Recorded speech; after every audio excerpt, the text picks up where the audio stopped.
राधे राधे दोस्तों, जय श्री कृष्ण। तो आइए श्रवण करते हैं शनिवार व्रत कथा। एक समय स्वर्गलोक में सबसे बड़ा कौन है कि प्रश्न पर नवग्रहों में विवाद हो गया। विवाद इतना बढ़ गया, परस्पर भयंकर युद्ध की स्थिति बन गई। निर्णय के लिए सभी देवता देवराज इंद्र के पास पहुँचे और बोले, हे देवराज इंद्र, आपको निर्णय करना होगा कि हम में से सबसे बड़ा कौन है। देवताओं का प्रश्न सुनकर देवराज इंद्र उलझन में पड़ गए। इंद्र बोले, हे मैं यह प्रश्न का उत्तर देने में असमर्थ हूँ। हम सभी पृथ्वीवासी उज्जैनी नगरी में राजा विक्रमादित्य के पास चलते हैं। देवराज इंद्र सहित सभी ग्रह देवता उज्जैनी नगरी पहुँचे। महल में पहुँचकर जब देवताओं ने उनसे अपना प्रश्न पूछा तो राजा विक्रमादित्य भी कुछ देर के लिए परेशान हो उठे, क्योंकि सभी देवता अपनी अपनी शक्तियों के कारण महान थे। किसी को भी छोटा या बड़ा कह देने से उनके क्रोध के प्रकोप से भयंकर हानि पहुंच सकती थी। अचानक राजा विक्रमादित्य को एक उपाय सूझा और उन्होंने विभिन्न धातुओं स्वर्ण, रजत, चांदी, कांसा, ताम्र, तांबा, शीशा, रांगा, जस्ता, अभ्रक व लोहे के 9 आसन बनाए। धातुओं के गुणों के अनुसार सभी आसनों को एक दूसरे के पीछे रखवाकर उन्होंने देवताओं को अपने अपने सिंहासन पर बैठने को कहा।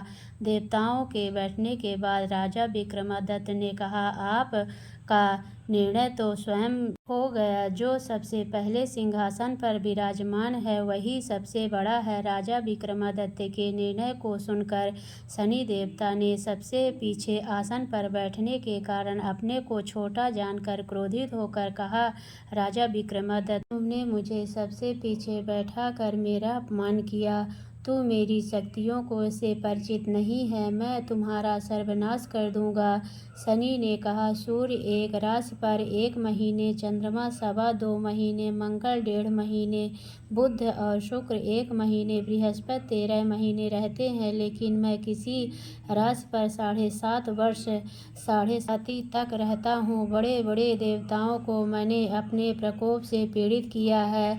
राम को 7.5 के कारण ही वन में जाकर रहना पड़ा और रावण को 7.5 के कारण ही युद्ध में मृत्यु का शिकार बनना पड़ा। राजा अब तो भी मेरे प्रकोप से नहीं बच सकेगा। इसके बाद अन्य ग्रहों के देवता तो प्रसन्नता के साथ चले गए, परंतु शनि देव बड़े क्रोध के साथ वहां से विदा हुए। राजा विक्रमादित्य पहले ग्रह ही न्याय करते रहे। उनके राज्य में सभी स्त्री पुरुष बहुत आनंद से जीवन यापन कर रहे थे। कुछ दिन ऐसे ही बीत गए। इधर शनि देवता अपने अपमान को भूले नहीं थे।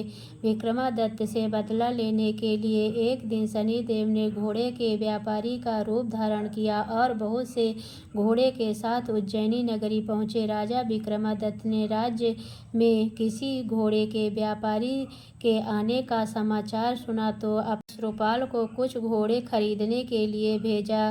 घोड़े बहुत कीमती थे। अश्रुपाल ने जब वापस लौटकर इस संबंध में बताया तो राजा विक्रमादित्य ने स्वयं आकर एक सुंदर व शक्तिशाली घोड़े को पसंद किया। घोड़े की चाल देखने के लिए राजा उस घोड़े पर सवार हुए तो वह घोड़ा बिजली की गति से दौड़ पड़ा। तेजी से दौड़ता घोड़ा राजा को दूर एक जंगल में ले गया और फिर राजा को वहां गिरा कर जंगल में कहीं गायब हो गया। राजा अपने नगर को लौटने के लिए जंगल में भटकने लगा, लेकिन उन्हें लौटने का कोई रास्ता नहीं मिला। राजा को भूख प्यास लग आई। बहुत घूमने पर उसे एक चरवाहा मिला।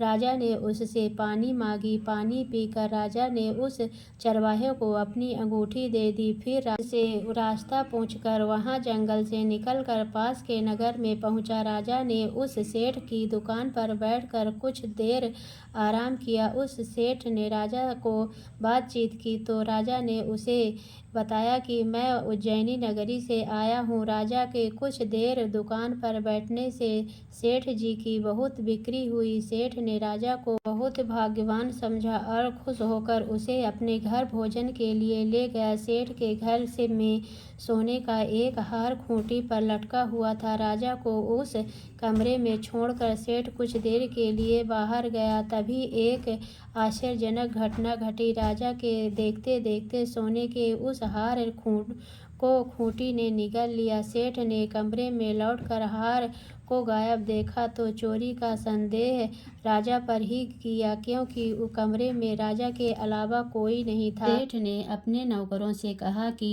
इस परदेशी को रस्सियों से बांधकर नगर के राजा के पास ले चलो। राजा ने विक्रमादित्य से हार के बारे में पूछा तो उसने बताया कि उसके देखते ही देखते खूंटी ने हार को निगल लिया था।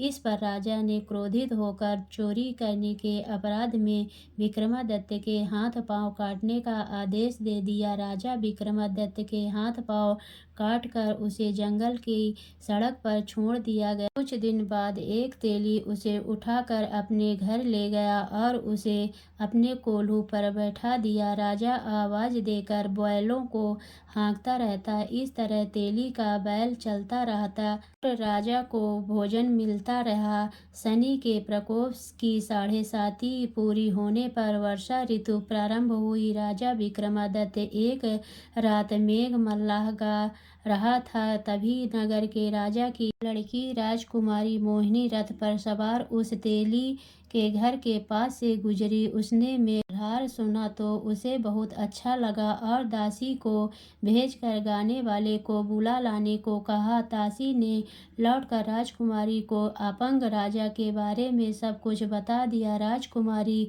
उसके मेघमल्लाह के से बहुत मोहित हुई, अतः उसने सब कुछ जानकर भी अपंग राजा के साथ विवाह करने का निश्चय किया। राजकुमारी ने अपने माता पिता से जब यह बात कही तो वे हैरान रह गए। रानी मोहिनी को समझाया, बेटी तेरे भाग्य में तो किसी राजा की रानी होना लिखा है, फिर तू उस अपंग से विवाह करके अपने पांव पर कुल्हाड़ी क्यों मार रही है। राजकुमारी ने अपने जिद नहीं छोड़ी। अपनी जिद पूरी करने के लिए उसने भोजन करना छोड़ दिया और प्राण त्यागने का निश्चय कर लिया।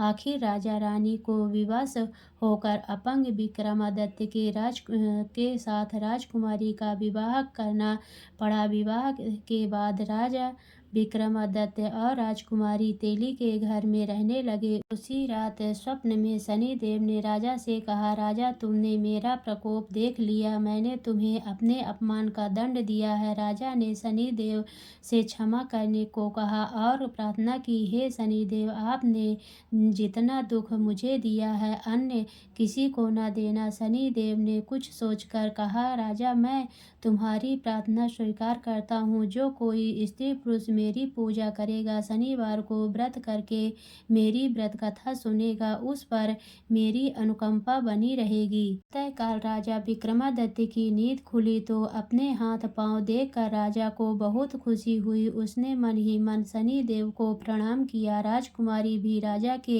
हाथ पांव सही सलामत देखकर आश्चर्य में डूब गई। तब राजा विक्रमादित्य ने अपना परिचय देते हुए शनिदेव के प्रकोप की सारी कहानी सुनाई।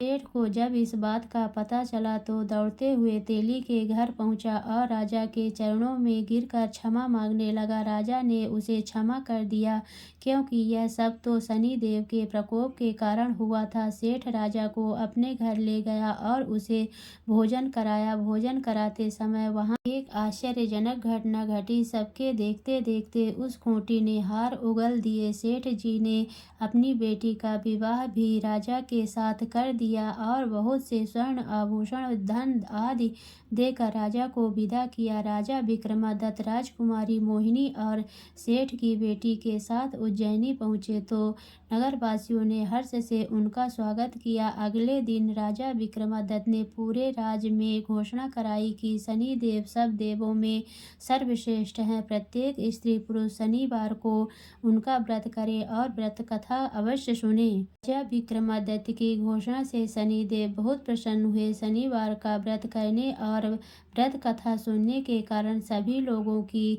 मनोकामनाएं शनिदेव की अनुकंपा से पूरी होने लगी। सभी लोग आनंद पूर्वक रहने लगे। शनिदेव जैसे आपने विक्रमादित्य पर कृपा की वैसे सब पर करना। तो बोलिए शनिदेव भगवान की जय।